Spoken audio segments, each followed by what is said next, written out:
तुम्हारे नाम अब भी धड़कता है 0.68 दिल। घर उस कागज पर व्योम का नाम पढ़ते ही मेहर की आंखें शौक में फटी की फटी रह गईं। वो आगे पढ़ने ही जा रही थी कि तभी उसकी सांसें रुक गई। उसे बाहर दरवाजे के पास किसी के होने की जैसे आहट महसूस हुई। मेहर ने ये महसूस करते ही उस लिफाफे में वापस उस कागज को डाल उसे बंद करके अपने हाथों में कस लिया। वो झटके से रुकी हुई धड़कनों के साथ पीछे मुड़ी। वो जैसे ही मुड़ी वैसे ही दरवाजा खुला। सामने कोई और नहीं, रूहानिका थी। उसे देखते ही मेहर की सांस में सांस आई। वो एक गहरी सांस भर बोली, दी आप। तभी रूहानिका उसके चेहरे के उड़े हुए रंग देख उसकी तरफ बढ़ते बोली, मेहर क्या हुआ? तू इतनी डरी हुई क्यों लग रही है? ये सुनते ही मेहर कंपती हुई आवाज में बोली, नहीं नहीं दी, मैं तो बस ऐसे ही। उसने इतना ही कहा था कि रूहानिका ने आगे बढ़कर उसके हाथ में प्रसाद बढ़ाया और मुस्कुराते हुए बोली, ले प्रसाद, देख तेरे मनपसंद मोतीचूर के लड्डू। ये सुनते ही मेहर ने हकलाते हुए कहा, मोतीचूर, थैंक यू दी। ये कहकर उसने वो प्रसाद अपने हाथ में ले लिया। उसने प्रसाद लेने को अपना एक हाथ आगे बढ़ाया ही था कि तभी रूहानिका की नजर मेहर के हाथ में पकड़े लिफाफे पर गई। उसे देख रूहानिका सवालिया नजरों से बोली, मेहर, ये लिफाफा कैसा? उसकी बात सुनते ही मेहर की सांसें फिर अटकी। वो उलझी हुई आवाज में बोली, दी ये तो बस ऐसे ही है। मैं बस अपने प्रोजेक्ट पर काम कर रही थी, उसी के लिए ये मंगवाया था। ये कहते हुए उसने तुरंत उस लिफाफे को वही टेबल के नीचे बनी एक ड्रॉअर में रख दिया। उसे रखते ही वो मुड़ी और बात पलटते हुए उस लड्डू को मुंह में भरते हुए बोली, दी आप शॉपिंग पर गए थे ना, मेरे लिए क्या लाए? ये सुनते ही रूहानिका मुस्कुराते हुए बोली, तेरे लिए एक खूबसूरत सा लहंगा लिया है मैंने, रुक तुझे दिखाती हूँ। ये कहकर वो अलमारी की तरफ बढ़ गई। उसके जाते ही मेहर ने वो बैग खोल कर देखा, जिसमें से वो लहंगा निकाल खुशी से देखने लगी। लाइट पिंक कलर का खूबसूरत सा लहंगा।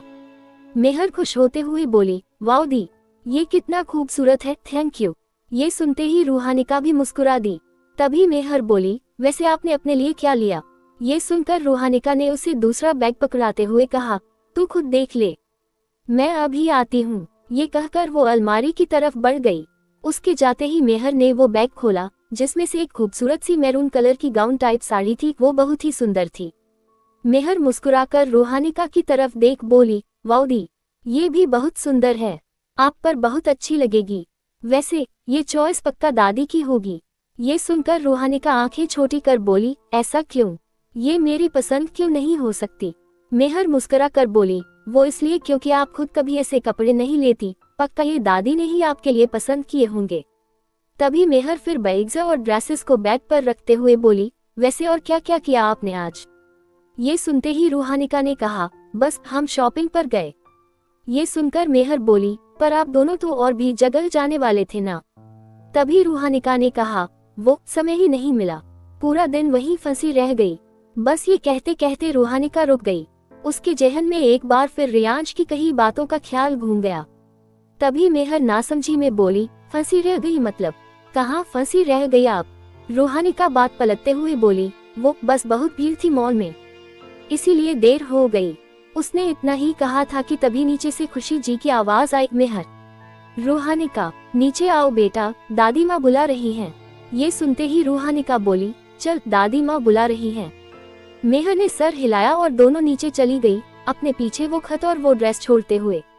वहीं दूसरी ओर मल्होत्रा मेंशन। रात के करीब 8 बजने वाले थे। दादाजी बाहर से आते ही हॉल में पहुंचकर रियांश को आवाज लगाने लगे, रियांश, रियांश। ये सुनते ही किचन से एक नौकर बाहर आया। वो दादाजी को देख सर झुकाकर बोला, साहब छोटे सर अभी घर नहीं आए। ये सुनते ही दादाजी की भौहें तन गईं। उन्होंने घड़ी देखते हुए कहा, क्या शाम के 8 बज गए? वो अभी भी बाहर हैं। नौकर ने सिर्फ सर हिला दिया। तभी दादाजी बोले, अच्छा वंश के कमरे में जाओ और उसे कहो कि स्टडी रूम में आए। ये कहते हुए दादाजी स्टडी की तरफ बढ़ने लगे। तभी नौकर फिर बोला, साहब वंश सर भी अभी तक नहीं आए। ये सुनकर दादाजी की आंखें छोटी हो गईं। वो भारी आवाज में बोले, क्या वो भी घर पर नहीं? फिर उन्होंने कहा, ऐसा करो तुम रियांश के असिस्टेंट से बात करो और कहो अगर वो उसके साथ है तो मुझसे तुरंत बात करे। ये कहकर दादाजी ने फोन काट दिया। फोन काटते ही दादाजी परेशान होकर बोले, आखिर ये दोनों लड़के हैं कहाँ? ऐसे तो कभी वंश या रियांश नहीं करते। फिर भौहें सिकोड़ते बोले, अगर वो दोनों ऑफिस नहीं गए तो कहाँ गए। उनकी घबराहट अब बढ़ने लगी। उधर एक बड़े से बंगले में एक आदमी सोफे पर पैर चढ़ाए बैठा था, चेहरे पर रौब और गुस्सा दोनों साफ। ये कोई और नहीं, नील सूर्यवंशी थे। वो सोफे पर लीन होकर हाथ में ड्रिंक का ग्लास पकड़े उसे लाल आंखों से घूर रहे थे। अचानक एक आदमी भागते हुए आया। आते ही बोला, सर, हमने सारी जानकारी उसके फोन से निकाल ली। तभी नील सख्त आवाज में बोले, क्या मिला? उस आदमी का पता चला जिसने ये सब करवाया। आदमी बोला, सर, हमें उसकी कोई जानकारी नहीं मिली। ये फोन उसने आज के दिन ही खरीदा था, पर हाँ, इसने करीब 4 से 5 कॉल एक ही आदमी को किए थे। एक कॉल तो उस समय की भी थी जब बॉस का एक्सीडेंट हुआ था। ये सुनते ही नील के चेहरे पर तिरछी मुस्कान आ गई। वो बोले, उस नंबर के बारे में उसके मालिक का कुछ पता? आदमी बोला, सर, नाम तो नहीं पता चला, पर हाँ, उसकी लास्ट लोकेशन इंडिया की है। क्या होगा आगे क्या पता चलेगा उस शख्स का जिसने चाहा था रियांश को नुकसान पहुंचाना। वहीं दूसरी तरफ क्या था उस चिट्ठी में जो व्योम ने मेहर को भेजी थी आगे जाने के लिए। पढ़िए। दिल तुम्हारे नाम से अब भी धड़कता है। अगर ये भाग आपको पसंद आया हो तो बाकी भाग भी पढ़े।